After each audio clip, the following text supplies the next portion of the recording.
many to be relationship there.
আমরা একটা ছোট টপিক শিখে নেই কাজ করতে, ঠিক আছে? ছোট টপিকটা হচ্ছে আমরা যখন ডেটাবেস কোর্স করছি তখন বিভিন্ন রকম রিলেশনশিপ শিখছিলাম, ঠিক আছে? One to many, many to one, many to many, এরকম মনে আছে? তো ওয়ান টু ওয়ান কি? যেটা হচ্ছে আমাদের এটা ছিল যে গার্জিয়ান, যে একটা স্টুডেন্টের একজন গার্জিয়ান, ঠিক আছে? এটা হচ্ছে ওয়ান টু ওয়ান রিলেশনশিপ। তো আমাদের স্টুডেন্টের সাপেক্ষে যদি চিন্তা করি, স্টুডেন্টের একটা গার্জিয়ান থাকবে, এটা সিম্পল থিং। সে হচ্ছে আরেকটা ক্লাস তৈরি করে নেবে, ক্লাস বা টেবিল তৈরি করে নেবে, যে টেবিলে হচ্ছে গার্জিয়ান ইনফরমেশনগুলো থাকবে। সিমিলারলি আমরা উল্টা হবে যে চিন্তা করি ডিপার্টমেন্টের সাপেক্ষে, যে এই ডিপার্টমেন্টের অনেক স্টুডেন্ট আছে, ঠিক আছে? ডিপার্টমেন্টের সাপেক্ষে এটা হচ্ছে একটা স্টুডেন্ট গুলো হতেছে 1 to many, কিন্তু আবার স্টুডেন্টের সাপেক্ষে চিন্তা করি সেটা হচ্ছে অনেকগুলো স্টুডেন্ট, মানে যে স্টুডেন্টের কথা বলতেছে সেটা হচ্ছে একটা স্টুডেন্টের অন্তর্ভুক্ত, মানে একটা স্টুডেন্টের একটা ডিপার্টমেন্ট, ঠিক আছে? মেইনলি অনেকগুলো ডিপার্টমেন্ট থাকতে পারে, তার মধ্যে একটা ডিপার্টমেন্ট হচ্ছে এই স্টুডেন্টের আন্ডারে। কিন্তু ডাটাবেসে যখন সেভ হবে, ডেটাবেসে সেভ হলে পরে এই স্টুডেন্টের আইডি এই ডিপার্টমেন্টের আইডির সাথে লিঙ্ক থাকবে, কোনো আলাদা কোনো টেবিল হবে না, জাস্ট একটা স্টুডেন্ট, এই ডিপার্টমেন্টের আইডি হচ্ছে তার এইটা। 1 to 1 এর মধ্যে চিন্তা করতে পারেন, 1 to 1 এর মধ্যে সকল অবজেক্ট নিয়ে থাকবে, কিন্তু মেনি টু 1 এর ক্ষেত্রে জাস্ট ডিপার্টমেন্টের আইডিটা ফরেন কি হিসেবে থাকবে। এই ফরেন কি ধরে আমরা ডিপার্টমেন্টের ডিটেলসটা পাবো। তো মেনি টু 1 মিন করতেছে হচ্ছে স্টুডেন্টের সাপেক্ষে এই ডিপার্টমেন্টের আইডি। ডিপার্টমেন্টে আমাদের একটা আইডি আছে অবশ্যই, এই যে ডিপার্টমেন্ট, এটা হচ্ছে আমরা আলাদা একটা এন্টিটি আলাদাভাবে মেনটেন হচ্ছে, এই ডিপার্টমেন্টের আলাদা ক্রাউড অপারেশন থাকবে, এটা আলাদা আলাদাভাবে মেনটেন হচ্ছে। তো যখনই আমরা মেনি টু 1 দিতেছি তখন কি হচ্ছে, এই স্টুডেন্টের সাপেক্ষে একটা ডিপার্টমেন্ট অ্যাসাইন হচ্ছে। তো জাস্ট ফরেন কিটা আমরা কি করতেছি, ট্র্যাক করতেছি যে এই স্টুডেন্টের ডিপার্টমেন্টের আইডিটা হচ্ছে এটার ফরেন কি, বুঝে গেছে? Many two 1। সিমিলারলি যদি 1 to many কথা চিন্তা করি, 1 to many হচ্ছে আমাদের একটা স্টুডেন্ট আছে, এই একটা স্টুডেন্ট অনেকগুলা কোর্স নিতে পারে। তো সেই ক্ষেত্রে আমরা যদি লিস্ট অফ কোর্স দিই, সেটা মিন করতেছে যে আমাদের এই স্টুডেন্টের অনেকগুলা কোর্স আছে। আপনি যদি উল্টাভাবে চিন্তা করেন কোর্সের ক্ষেত্রে,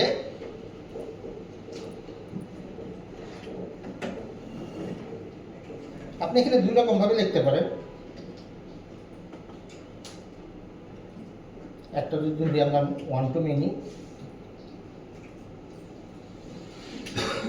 এই কোর্সের সাপেক্ষেও কিন্তু একটা কোর্স অনেকগুলো স্টুডেন্ট নিতে পারে, ঠিক আছে? আবার স্টুডেন্টের সাপেক্ষেও সেম, একটা স্টুডেন্ট অনেকগুলো কোর্স দিতে পারে। তো আমরা যদি দুই দিক থেকে ম্যাপ করি, এই পাশ থেকে আমার 1 to 1 মিনি করতে হবে, আর ওই পাশ থেকে 1 to many করতে হবে। তো সেই সব ক্ষেত্রে আমরা সাধারণত 1 to many না করে আমরা বলি হচ্ছে many to many। আমার দুই পাশ থেকেই অনেকগুলো, এই পাশে অনেক স্টুডেন্ট, ওই পাশে অনেকগুলো স্টুডেন্ট অনেকগুলো কোর্স নিতে পারে। তো এটা হচ্ছে মেনি টু মেনি। তো আমরা সাধারণত ডেভেলপমেন্ট সাইডে আমরা 1 to many, many two many, এটা কমপ্লেক্স হয়ে যায়, আমরা সাধারণত এটা লিখি না। আমরা আইদার স্টুডেন্টের সাইড থেকে ম্যাপ করি অথবা ওই পাশ থেকে ম্যাপ করি। তো সাধারণত আমরা যদি আমরা মনে করি যে না আমাদের হচ্ছে স্টুডেন্ট সাইড থেকে আমাদের ম্যাপ করাটা বেশি জরুরি, তখন আমরা 1 to many এই পাশে লিখি, বা ডিপার্টমেন্ট সাইড থেকে আমরা তখন কোর্স সাইড থেকে তখন আমরা আবার 1 to manyটা লিখি, বুঝে গেছে? তো আমরা যে কোনো এক সাইড থেকে চিন্তা করি সাধারণত, যেটা হচ্ছে আমাদের পারফরমেন্সটাকে বেটার করে। কারণ যখন আপনি কোর্স টান দিবেন, আপনি একটা কোর্সের ডিটেলস চাচ্ছেন, তখন আমার এই কোর্সটা 1000 স্টুডেন্ট নিচ্ছে, তাহলে আমার সব 1000 স্টুডেন্ট চলে আসবে, ঠিক আছে? সো দ্যাটস ওয়াই আমরা সাধারণত মেনি টু মেনিটাকে অ্যাভয়েড করি, বুঝে গেছে? তো এইটা হচ্ছে আমাদের রিলেশনশিপ, যেটা হচ্ছে ডেটাবেসে এই 1 to many যখনই আমি দিব, তখন আরেকটা টেবিল তৈরি হবে, যেখানে একটা স্টুডেন্ট আইডি এবং একটা কোর্স আইডি নামক টেবিল তৈরি হবে, আলাদা একটা সেপারেট টেবিল, কিন্তু রিলেশনাল টেবিল আর কি, ঠিক আছে? তো সেটা আপনি কাস্টমাইজ করতেই পারেন যে কী নামে টেবিল তৈরি করতে যাচ্ছেন। তো এইটার ক্ষেত্রে আলাদা টেবিল তৈরি হয় না, এটার ক্ষেত্রে তৈরি হয় না, কিন্তু যখন আমরা 1 to many অথবা মেনি টু মেনি দিই, সেসব ক্ষেত্রে আলাদা একটা টেবিল করে এই ম্যাপিংগুলো হয়, যে একটা স্টুডেন্ট আইডি এই কোর্সটা নিচ্ছে, আরেকটা স্টুডেন্ট আইডি এই কোর্সটা নিচ্ছে, এরকম করে সেপারেটভাবে এটা মেনটেন হয়।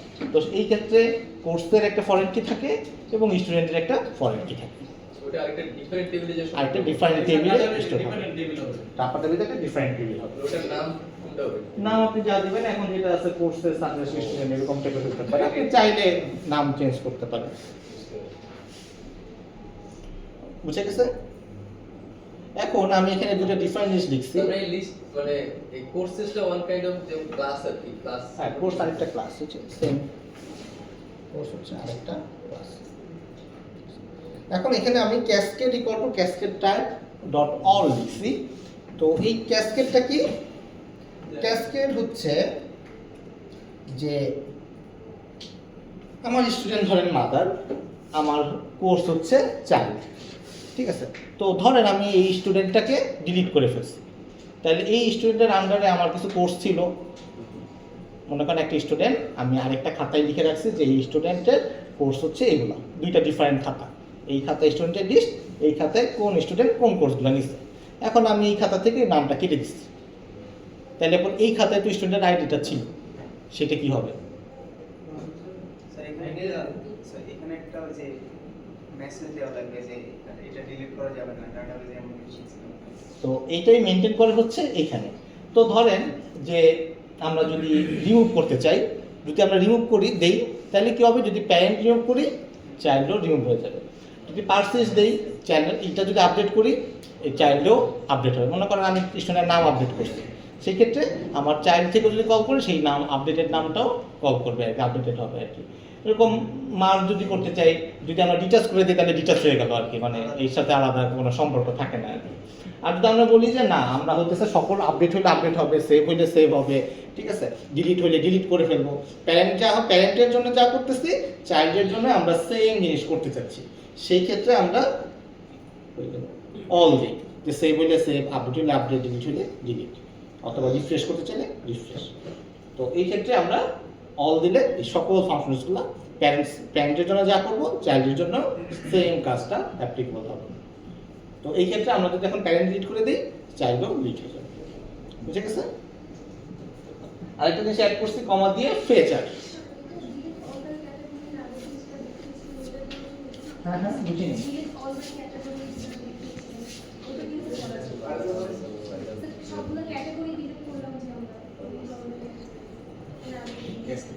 ওটা মনে লিংক ছিল, এখন আমরা লিংক করব। এই টেবিলের সাথে রিলেশনশিপ যখন থাকবে তখন আমাদের এটা দরকার হবে, আর রিলেশনশিপ যদি না থাকে সেটা কি করবে না। কোয়ান্টামের ক্ষেত্রে এটা করতে হবে না, তো বলতে না, তাহলে তো ফর্ম রাখতে পারবে না। ক্যাসকেডটা হচ্ছে প্যারেন্টের যে আপডেটটা সেটা আমরা চাইল্ডের ক্ষেত্রে ইমপ্যাক্ট ফেলবো কি ফেলবো, প্যারেন্টের জন্য আপডেট করি চাইল্ডের সেই ইমপ্যাক্টটা চাই না, সেটাই হচ্ছে ক্যাসকেড।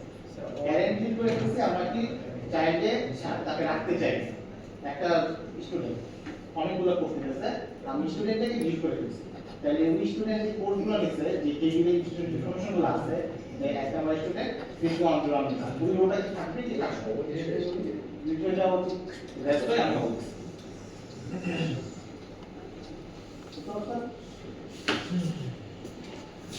এখন হচ্ছে ফেস। ফেসের এখানে দুইটা অপশন আছে। ফেস মিন করে হচ্ছে, একটা হচ্ছে এগার আর একটা হচ্ছে লেজি। এগার মানে হচ্ছে আমি যখন স্টুডেন্টকে চাচ্ছি তখন স্টুডেন্ট তার এই 1 টু মেনি দিলে পরে কি হচ্ছে, তার সাথে অ্যাসোসিয়েটেড যে কোর্সগুলো আছে সেগুলো নিয়ে আমি অবজেক্টটা পাবো। হ্যাঁ, পুরো ইনফরমেশন স্টুডেন্টের মধ্যে, স্টুডেন্ট তারপরে তার যে কোর্সের লিস্ট, এখানে ধরেন আরও অনেক ইনফরমেশন থাকতে পারে, সব কিছু আমি একটা কুইরিতে পাইতেছি। মনে করেন প্রথমে তো আমি সিলেক্ট স্টার ফ্রম স্টুডেন্ট দিছি, এরপরে আমি আবার একটা জয়েন করছি যে এই স্টুডেন্ট কী কী কোর্স নিচ্ছে সেটাও আমি একসাথে ডেটাটা পাচ্ছি। তো এখানে একটা সমস্যা আছে, ধরেন যে এই কোর্সেস আমার প্রয়োজন নাই, আমি জাস্ট স্টুডেন্টের প্রোফাইল দেখাতে চাচ্ছি, এখানে স্টুডেন্টের কোর্স ইনফরমেশন দেখাতে চাই, কিন্তু সেই ক্ষেত্রে কী হবে, আমার কিন্তু একটা এক্সট্রা কুইরি দিয়ে এই লাইনটা মানে এই লিস্টটা পপুলেট হয়ে যায়। তো বাই ডিফল্ট যদি আমি এগার দেই, এগার দেওয়া মানে আমি সকল ইনফরমেশন সাথে সাথে চাচ্ছি, স্টুডেন্ট চাচ্ছি মানে স্টুডেন্ট রিলেটেড যা যা আছে সব কিছু আমি সাথে সাথেই চাচ্ছি। আরেকটা অপশন আছে হচ্ছে লেজি। লেজি মানে হচ্ছে যে এই যখনই আমার 1 টু মেনি বা এরকম অপশন থাকবে যেগুলা জয়েন করতে হইতেছে, এই জয়েনগুলা আমি তখন আনতে চাই না। যখন আমি গেট দিব যে গেট কোর্সেস, তখন সে ওই এক্সট্রা কোয়েরিটা চালাবে, চালায় ডাটাটা নিয়ে আসবে। তো এগার হতেছে পারফরমেন্স কম, কিন্তু আপনি সব ডেটা একসাথে পাচ্ছেন। মানে পারফরমেন্স কম বলতেছি কারণ এখানে 2-3টা স্কুল একসাথে চলতে পারে, এখানে একটা লিস্ট আছে, কিন্তু আমি যদি আরও 2-3টা লিস্ট রাখি তখন আরও 2-3টা কোয়েরি চলবে, তাহলে আমার পারফরমেন্স কমে যাবে, স্লো হয়ে যাবে। কিন্তু আমি যখন পেয়ে গেছি তখন আমি সব ডেটাই পেয়ে গেছি একসাথে, ঠিক আছে।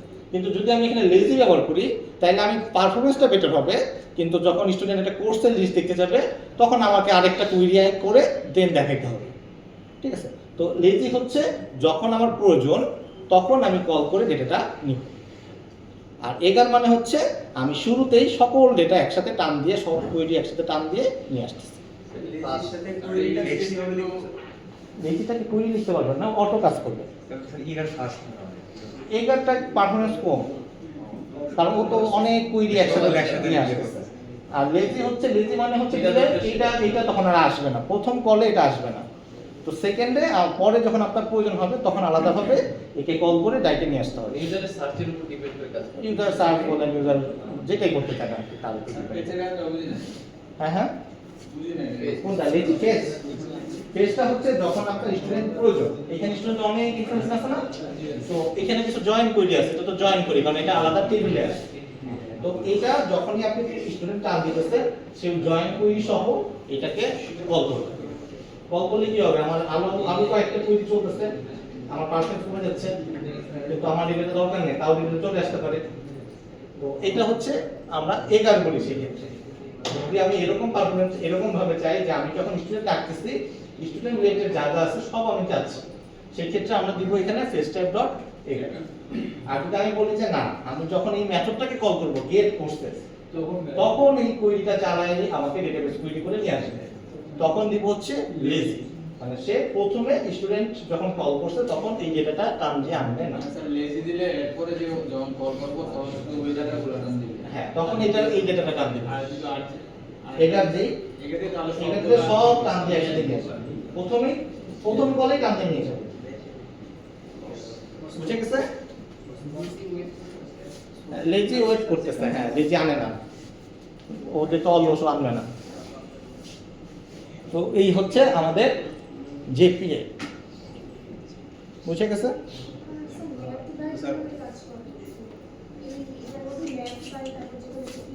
ম্যাপ ফাইল হচ্ছে আমরা লিংক করে দিতে পারি যে কার মাধ্যমে এটা ম্যাপ হবে। এরকম যে জয়েন কলাম করতে পারি, কলামের নাম দিয়ে দিতে পারি, কলামের নাম কি হবে, একটার সাথে একটা কলাম কে রিলেটেড হতেছে, ফরেন কি হবে, এগুলো সব এখানে ম্যানেজ করা যায়। তো মেইন কাজ হচ্ছে one two making cascade face এটাই হচ্ছে মেইন কাজ। স্যার এই ক্যাসেট টাইপ অল এর এটা অল মানে হচ্ছে set, update, delete, refresh, merge, এগুলো সব হচ্ছে অল, আমরা সব করতে পারি। সামনে কনফিউশন? ওকে, আমাদের যে প্লে শেষ, আমরা নেক্সট ক্লাসে অন্য টপিকে চলে যাব। শেষ, এই যে আর কিছু নেই। জেপিএস এখানে এই যে কানেকশন স্যার এই যে ডেটাবেস টেবিল তৈরি করা, তারপরে ওই স্কিলে যে কি আবার নতুন টার্ম আসবে নাকি সবকিছু? অবশ্যই এত দাস তো আপনাদের একটা নতুন আপনাদের প্রজেক্ট তৈরি করে ফেলতে হবে। ভুলে যাচ্ছে বুঝলেন না, প্রজেক্ট তৈরি করলে আর বুঝবেন না। তো আপনারা কি প্রজেক্ট দিতে চাচ্ছেন? যে যেমন মতো করতে চাচ্ছেন? না না, ফাইনাল আছে প্রজেক্ট। কিসের প্রজেক্ট স্যার? আমাদের প্রজেক্ট কিসের ছিল তো? হ্যাঁ, এখানে করতে পারছেন। ওটা একবারে ফাইনাল হয়ে আরে আসতে না না না, ফাইনালে তো আমরা দুই তিনটা প্রজেক্ট করব। এখন এই যে আমরা যে জেপিএ করলাম, পুরো জিনিসটা শিখলাম, রিপোজিটরি শিখলাম, আমরা পুরো একটা আস্ত ওয়েবসাইট বানাই দিতে পারি আছে। এখন আমাদের সব শিখে ইন্ডিভিজুয়াল যে যে ইচ্ছা মতো বলো তো? ইচ্ছা মতো দিন স্যার। ইচ্ছা মতো দিব। না স্যার আপনি আর ইচ্ছা মতো করে না স্যার আপনি একটা না না, গ্রুপ তো হবেই। স্যার ইন্ডিভিজুয়াল ইন্ডিভিজুয়াল কিছু ক্যাটাগরি যে হ্যাঁ, ওটাই বলতে চাচ্ছি। তো এই দাঁড়ান, তো যে প্রজেক্টটা আপনাদের করতে হবে সেটা তো আমাদের জেপিএ বেস থাকতে হবে। ঠিক আছে, আমাদের জেপিএ তে যত রকমের ফিচার আছে সবকিছু ইমপ্লিমেন্টেড থাকতে হবে। এখানে সার্চ ফিচার থাকবে, ড্যাশবোর্ড থাকবে, তারপরে কাস্টম কোয়েরি থাকবে। ঠিক আছে, এই সব কিছু মিলে আপনাকে একটা আস্ত প্রজেক্ট বানাতে হবে। এবং এটা ফুল ফেস প্রজেক্ট হতে হবে, কোনো ফিচার বাদ থাকবে এরকম কিছু থাকা যাবে না। সলিড অফ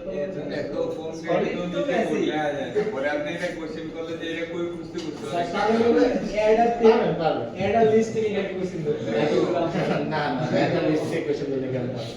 তো এআই তে ইউজ করতে পারবেন, এআই ইউজ করতে পারবেন, আপনি এরকম না, এআই অ্যালাউড, বাট এটা আপনার মানে বুঝে শুনে ইউজ করতে হবে। আপনার প্রম্পট আমি লিখে দিতে পারি, ঠিক আছে? কোন প্রম্পট ইউজ করতেছেন, এই প্রম নোট রাখবেন, আমার প্রম পছন্দ না হইলে প্রজেক্ট ক্যান্সেল করবেন। স্যার প্রথম লাইনে আমরা তো প্রজেক্ট করে দাও। তুমি প্রজেক্ট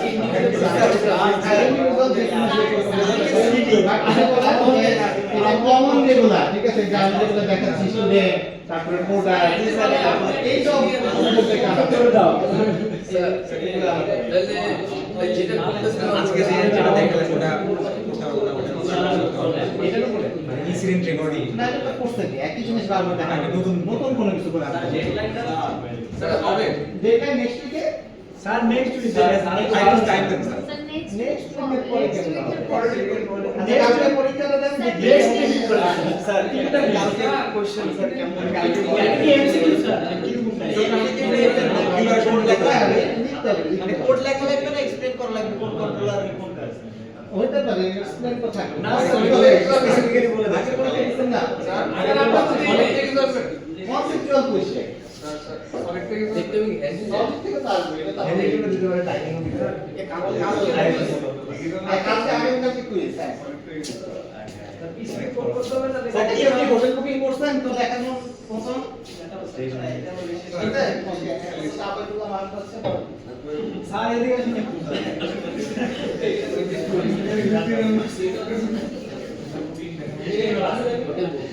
স্যার শুধু স্যার শুধু এর মধ্যে বসে কত মান স্যার করে হোম পেজ করছি হোম পেজ তো আইও করতে দিই আমি স্যার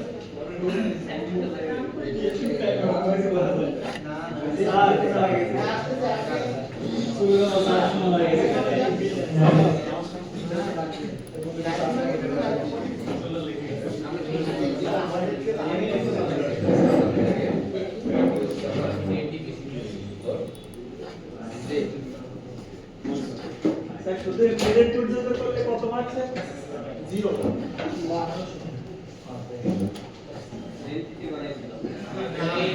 নাম কি আপনার মোবাইল জানি না? হ্যাঁ বলেন।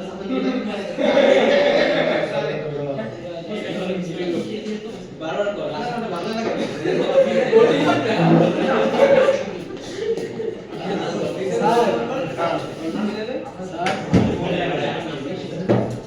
স্যার কেমনে